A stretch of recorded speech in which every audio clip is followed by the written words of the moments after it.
दोस्तों नमस्कार, मैं हूं नरेंद्र और आज बहुत दिनों के बाद एक वीडियो में आप लोगों के लेके आया हूं कि अगर आप स्टॉक मार्केट में अपना शुरुआत करना चाहते हैं और आपका पहला कदम है तो आप स्टॉक मार्केट में कैसे अपना पहला कदम रखें, इसी को लेकर आज ये वीडियो है। और ये वीडियो आपको निश्चित रूप से यूट्यूब पर जितने भी आप वीडियो देखते हैं उससे थोड़ा अलग मिलेगा और शायद वीडियो के लास्ट तक आप समझ पाएंगे कि मैं आपको क्या कहना चाहता हूँ। हो सकता है कि वीडियो शुरुआती क्षण में आपको थोड़ा बोरिंग लगे, लेकिन प्लीज़ मेरा एक रिक्वेस्ट है कि आप वीडियो को लास्ट तक बनिएगा तो सारा कंक्लूजन आपको समझ में आ जाएगा। दोस्तों मेरा इस वीडियो बनाने का उद्देश्य बस ये है कि आप पैसा कितना कमाएंगे ये तो आपके डिसिप्लिन, स्किल, माइंडसेट पर निर्भर करता है, लेकिन मेरी इस वीडियो से अगर आपका पैसा बच जाएगा तो आने वाले समय में आप बहुत बड़े ट्रेडर बन सकते हैं। क्योंकि आपने बहुत सारा देखा होगा कि किसी का 40 लाख 50 लाख का नुकसान हुआ, उसके बाद उन्होंने बहुत सारा पैसा बना लिया। ऐसा बहुत सारे वीडियो आपको यूट्यूब पर मिलता होगा। बट एक बात सोचने वाली बात है कि आपके पास 50 लाख रुपये डुबाने के लिए है।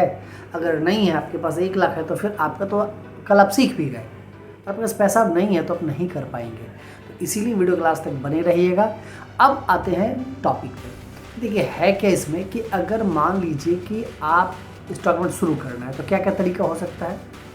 सबसे आसान तरीका तो ऑप्शन बाइंग अभी सबको दिखता है। एक तरीका है कि 10,000 रुपये लेके आइए, एक लॉट से स्टार्ट कर दीजिए ऑप्शन बाइंग। पहला तरीका ये हो सकता है। दूसरा तरीका क्या हो सकता है? दूसरा तरीका ये है कि ऑप्शन सेलिंग आप कर सकते हैं। उसके लिए आपको क्या है, इसमें ज़्यादा थ्रिल मिलता है, ज़्यादा मज़ा आता है, तुरंत रिटर्न दिखता है तो लोग इसकी तरफ खींचे चले जाते हैं। क्योंकि अगर आप 10,000 रुपये लगा के अब 2,000 रुपये आपको 5 मिनट के अंदर मिलता है। प्रॉफिट हो सकता है, लॉस भी हो सकता है। तो ये चीज़ आपको ज़्यादा समझ में आता है कि 2,000 रुपये है, अगर 10 दिन में बना लिए तो 20,000 रुपये आ जाएगा 10,000 से। ये लोगों को कैलकुलेशन तो आसान लगता है, पर प्रैक्टिकली आपके इमोशन के कारण, चार्ट रीडिंग के कारण, डिसिप्लिन के कारण ऐसा हो नहीं पाता है। तो एक तो ऑप्शन बाइंग है, उसके लिए 10,000 से भी स्टार्ट कर सकते हैं। दूसरा क्या है, ऑप्शन सेलिंग है। उसके लिए आप ना भैया 2.5 लाख रुपये चाहिए। अब वो पैसा ऑप्शन सेलिंग भी एक तरीका हो सकता है। क्या क्यों करना चाहिए नहीं करना चाहिए वीडियो क्लास में बताऊँगा। तीसरा एक ट्रेडिंग क्या है, इंट्राडे। इंट्राडे आप कर सकते हैं, कैश स्टॉक में कर सकते हैं, फ्यूचर में कर सकते हैं। तो फ्यूचर में करने के लिए भी आपको लगभग 1.5 लाख रुपये स्टॉक में करते हैं तो मिनिमम चाहिए ही चाहिए। अब मान लीजिए दूसरा क्या है, स्टॉक में नहीं, आप कैश में कर सकते हैं। स्टॉक में, कैश में, उसमें क्या है, इंट्राडे में 5 टाइम्स लीवरेज आपको मिल जाएगा। जैसे आपके पास 10,000 रुपया है, आप 50,000 तक का शेयर खरीद और बेच सकते हैं और उस पर जो लाभ होगा, मान लीजिए कि शेयर 1% ऊपर गया, आपने बाई किया था, तो आपको क्या होगा कि उसमें 500 रुपये का प्रॉफिट हो जाएगा। या फिर अगर वो नीचे गया तो उल्टा उसमें आपको नुकसान भी होगा। जो भी पोजीशन आप लेंगे उसमें कुछ ब्रोकरेज तो हर स्टॉक में आपको जाएगा। स्टॉक में करें, ऑप्शन में करें, जो स्ट्रीटिंग चार्जेस है वो सब कटेगा। तो एक तरीका ये है। अभी तक मैंने आपको 4 तरीका बताया। एक ऑप्शन बाइंग, दूसरा ऑप्शन सेलिंग, तीसरा फ्यूचर बाइंग, फ्यूचर सेलिंग, तीसरा intraday, cash buying, cash selling. ये 4 इंट्राडे हो गया। अब उसके बाद एक तरीका है, और क्या तरीका है, पोजिशनल ट्रेड, जिसको बोलते हैं swing trade. Swing chart pattern के आधार पर आपने किसी स्टॉक को आइडेंटिफाई किया और आपको लगा कि ये स्टॉक ऊपर जाने वाला है, ठीक है, तो उस शेयर को आपने बाई किया। कैश में तो आप शेयर को सेल कर नहीं सकते हैं, फ्यूचर में होता है तो आप बाई ही करेंगे। आपने बाई किया और एक निश्चित टारगेट तक आपने रखा और उसके बाद आपने प्रॉफिट को बुक किया। ये ट्रेड आपका 1 दिन से लेके मतलब 3-4 दिन से लेके और 2-3 सप्ताह तक का भी हो सकता है। इसमें आपका रिस्क रिवार्ड रेशियो भी फेवरेबल हो सकता है। जैसे 3% का आपने अगर एसएल रखा है तो 4 से 6%, 8%, 9% का आप टारगेट रख सकते हैं। यानी 1:2, 3 और 4:4 का भी टारगेट आप रख सकते हैं। एक तरीका ये हो गया। तो आपका ये 5वां तरीका है। दूसरा एक और तरीका, उसकी चर्चा मार्केट में होती नहीं है, बट देखिए वो है कि ETF के माध्यम से ट्रेड। अब ये बड़ा बोरिंग लगेगा कि एक्सचेंज ट्रेडेड फंड में ट्रेडिंग कैसे होगा। दोस्तों ये समझने वाली बात है। देखिए एक बात समझना है, किसी स्टॉक को आप पकड़ते हैं और आपने ट्रेड स्टार्ट किया और स्टॉक नीचे चला गया 2%, क्यों एक ट्रेडर को लॉस होता है, इस बात को समझना है। की पॉइंट है, इस बात को दोबारा आप सुनिएगा कि अगर आपने किसी स्टॉक को खरीदा, आज खरीदा मान लीजिए 105 रुपये, अब वो 110 रुपये कल सुबह चला गया, 5% का लगभग प्रॉफिट हो रहा है, लगभग आप निकल जाएंगे। बल्कि 5, आपके दिमाग में क्या है कि बैंक में तो 1 साल में 5% प्रॉफिट होता है, 6% ब्याज नहीं है, तो एक दिन में फिर दूसरा शेयर कल पकड़ लेंगे, फिर उसमें 5% आ जाएगा। अच्छी बात है, बहुत अच्छा है, आपने बुक कर लिया। दूसरे दिन क्या होगा कि आपने फिर एक स्टॉक लिया, 2% नीचे आ गया, तो आपके दिमाग में क्या आएगा कि अरे पिछला बार तो स्टॉक लिए थे 5% ऊपर गया था, ये भी ऊपर जाएगा ना, थोड़ा रुकते हैं। आप अभी कॉन्फिडेंस में है, अगले दिन हो सकता है 5% नीचे आ गया। अब थोड़ा आपके दिमाग में क्या आएगा कि अब एक बारी प्राइस पे आ जाए ना, साला इसे निकल जाए, फंसा दिया है, उसके बाद फिर नीचे चला जाएगा।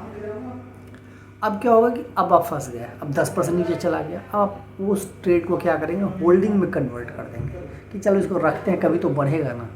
और जितने भी ट्रेडर हैं उनका यही कहानी होता है, वो धीरे धीरे पल खरीदते हैं इंट्राडे के लिए, हो जाता है पोजिशनल, और उसका रोल चलाता है होल्डिंग में, और वो शेयर गिरते गिरते गिरते हो सकता है कि 20 रुपये पे आ जाए, आपका कैपिटल खत्म हो गया। और जैसे आप उस पोजीशन को काटेंगे उसका शेयर वहाँ से बढ़ना शुरू हो जाएगा। अब इसमें भी एक प्रॉब्लम आया। अब देखिए, अगर जो ट्रेड आपने 110 पे काटा था, हो सकता है 160 चला गया, 140 चला गया, 150 चला गया। तरीका क्या है इसमें? तरीका ये था कि अगर आपको ट्रेल करना था, अगर 105 रुपये गया था एक बार, आपको कॉस्ट ऑफ कॉस्ट प्रेशर डाल के वेट करना था।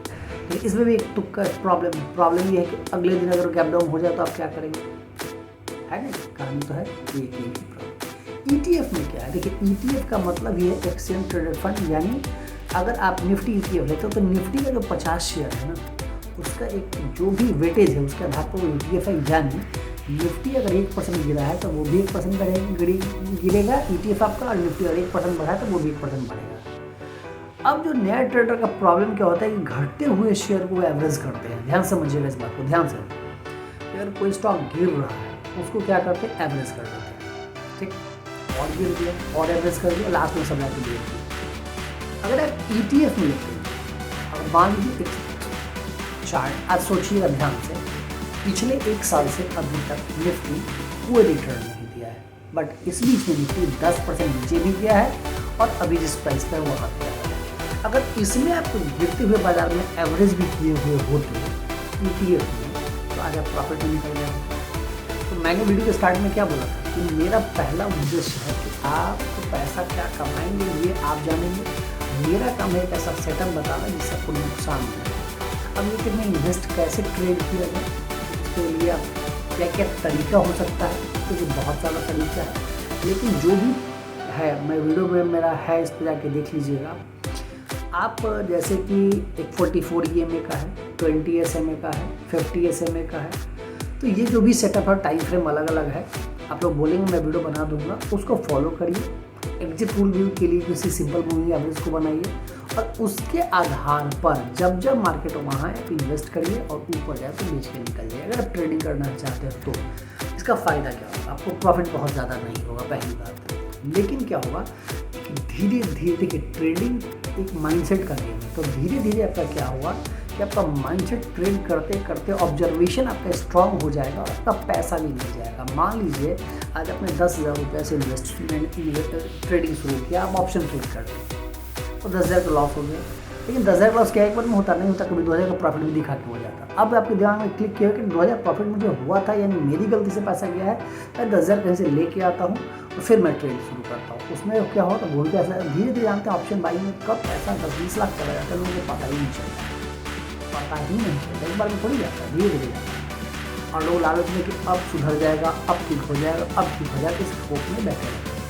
अगर आप ETF में स्टार्ट करेंगे, अगर मान लिया आपने 10,000 से किया, मार्केट नीचे चला गया, अब 10,000 और लगा, पैसा पर गया नहीं, 10,000 बहुत हो गया, कितना 9,000, 10% नीचे जाएगा, 9,000 उससे ज़्यादा नहीं होगा, फिर वहाँ पे लेंगे, ऊपर तो आएगा। अब इसमें क्या होगा, 1 साल 6 महीना जो ऑब्जर्व करेगा, इसी बीच में आप और स्टॉक का भी लिस्ट बनाकर वहाँ उसको ऑब्जर्व करते हैं, ऑब्जर्व जो करिए, फिर एक little quantity 10 share, 15 share, 20 share, बहुत सारा ऐसा आपको अभी मिल जाएगा ब्रोकरेज फॉर्म, जहाँ ब्रोकरेज चार्ज ना के बराबर है। आप वैसे उसको सजेस्ट करिए, उसको देखिए, मंथली फी वगैरह रहता है, नाम मैं नहीं बताऊँगा, वहाँ पे जाकर ट्रेड शुरू करिए, स्टार्ट करें। 1 साल तो ऑब्जर्वेशन पीरियड में रखिए अपने आप को, और जब आपका माइंडसेट धीरे धीरे धीरे स्ट्रांग हो, आप एक ट्रेडिंग जनरल बनाइए और रोज़ लिखिए कि मैंने आज क्या किया, और जब आप ये करने लगे तो धीरे धीरे आपका साइकोलॉजी इंप्रूव करेगा, और वैसे करके आप एक बेस्ट ट्रेडिंग सेटअप बना सकते हैं। जब आप इसमें एक्सपर्ट हो तब आप स्विंग ट्रेडिंग में आइए। स्विंग ट्रेड में जब आप कंफर्टेबल हो जाइएगा, फिर आप इंट्राडे में आइए। इंट्राडे में जब आप कैश में कंफर्टेबल, तब आप स्टॉक फ्यूचर में जा सकते हैं। वहाँ से भी जब कंफर्टेबल हो जाए तो फिर ऑप्शन सेलिंग में जा सकता है। वहाँ भी आप जब कंफर्टेबल है तब ऑप्शन बाइंग में जाना। ऑप्शन बाइंग एक्चुअली अल्टीमेट है, मतलब एकदम ऐसा समझिए कि एक फाइटर प्लेन चलाने के बराबर है, और अभी हम मोटरसाइकिल चलाने की कंडीशन में नहीं है। अब मुझे कुछ चलाना है, मैं मोटरसाइकिल चलाना नहीं जानता हूँ और मुझे कोई बोल रहा है कि फाइटर जेट चलाओ ना, 5 मिनट में तुम फलाने जगह पहुँचे। अरे ठीक है कि उसका 2800 किलोमीटर स्पीड है, बट हम चलाएंगे कैसे? वो तो अभी बाइक चलाने नहीं आ रहा है।